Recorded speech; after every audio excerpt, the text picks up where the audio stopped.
Kini ang At Home with GMA Regional TV.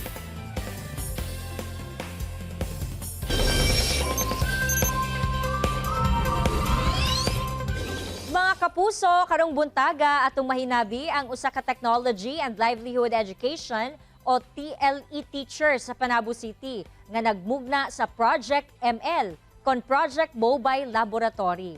Unsa kini Project ML ug paunsa kini nakatabang sa komunidad sa Panabo City. Kana ang atong sayron, kauban si Ma'am Sizen Pakulanang.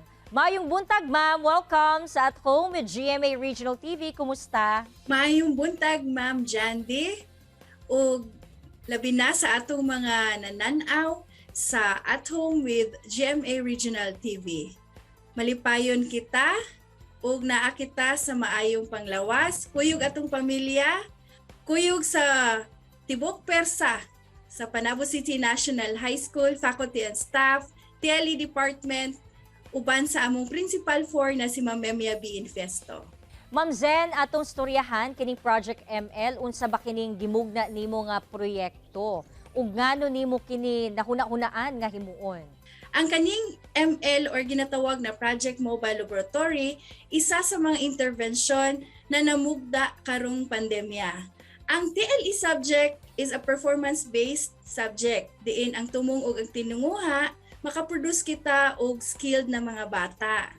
Ang among eskwelahan, nag-offer og 7 ka specialization: cookery, dressmaking, BNC, RAC, EIM or Electrical Installation Maintenance, og SMAW, Shielded Metal Arc Welding, na gina-offer sa Panabo City National Grade 9 and 10. Personally, as the initiator of the program, naguna-una jud ko og unsay pwede na ako mabuhat sa among department, being the TLE coordinator. Makita man nato na asa ang gap, pero kaning EIM o SMAW, dili man gud pwede na module lang sila tanan, no? Need na jud nako mo mangita og paagi para mo reach out sa mga bata, because learning is very important, no? In spite and despite sa atong pandemic.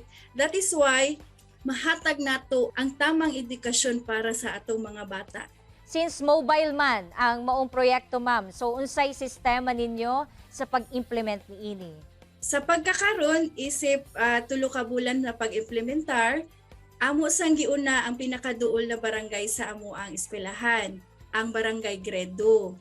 Diin naakitay 30 ka buok mga bata na nagkuha og EIM ug SMAW. But eventually, sa ngadto-ngadto, nakita yung mga plano na makater nato ang ubang barangay sa syudad sa Panabo. Alright, Ma'am Zen, unsa pud ang qualifications o mga rekisitos aron mahimo kang parte sa maong proyekto? Sa pagkakaroon, ang pinaka-requirement lang yun is enroll ka, bona fide student ka sa Panabo City National High School na nagkuha og EIM ug SMAW. Ma'am, sa experience in conducting this project, unsa bay mga challenge nga inyuhang na-encounter, especially itong panahon nga gisugdan pa lang ninyo ang proyekto? Personally, sa ako, one of my challenges na experience na ako is of course the resources, but napangitaan dito siya paagi because ang support sa amo ang mga ginikanan, ang support sa amo ang principal tungod kay siya or ang school, nangitag yung paagi na ma-purchase ang materials para mahimo gid sa mga bata ang mga bulahaton. During sa launching, ang pag-provide sa City Government of Panabo og sakyanan, nakahatag pud sila og tabang. Ma'am Zen, to end this interview, aduna ba kay mensahe sa atong mga kapuso viewers? Go ahead, ma'am. Sa atong mga kapuso viewers, labi na sa atong mga ginikanan, dili kita mawad-an og paglaom sa atong mga nasinati karong pandemya, because as educators, nagapakita kami og mga pamaagi para sa atong mga bata. Para sa atong mga estudyante, padayon lang kamo sa pagpaningkamot, kay maningkamot pud kami, mahatagan kamo og tama na kahibalo para sa inyong kaugmaon. O ako nagaingon na kami diri naga-exist para sa inyo, para sa mga bata. Alright, Ma'am Susan, daghan kayong salamat for sharing your time. Kami nang hinaot nga padayon ang inyong programa alang sa atong kabataan. More power po and ingat. Thank you so much. Mga kapuso, sa Spotlight ato nakauban ang TLE teacher from Panabo City nga si Ma'am Zen Pakulanang. Saysay niya, malipayon siya sa nahimong positibong pagdawat sa simpleng proyekto nga iyang gimugna alang sa kabataan.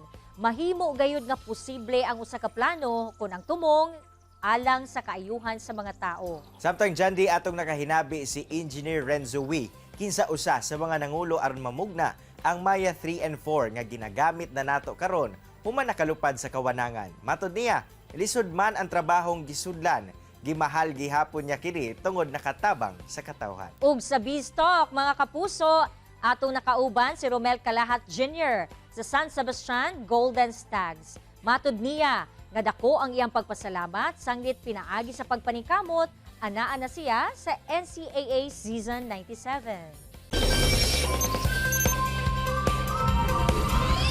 Mga kapuso, truly inspiring and motivating yun ang mga storya nato this morning. Sama na lamang aning panultihon gikan kang Mary Kay Ash. You can go as far as your mind lets you. What you believe, remember, you can achieve. Mga kapuso, makita pagbalik ang atong episode pinagi sa pagbisita sa www.gmaregionaltv.com ug ayaw kalimot na mag-subscribe sa official YouTube channel sa GMA Regional TV. See you on Monday, mga kapuso! Padayon sa paglambo ug taliwala sa kalisod, laban lang! Ako si Jandy Esteban. Kinisab si Cyril Chavez. Buong puso para sa Pilipino.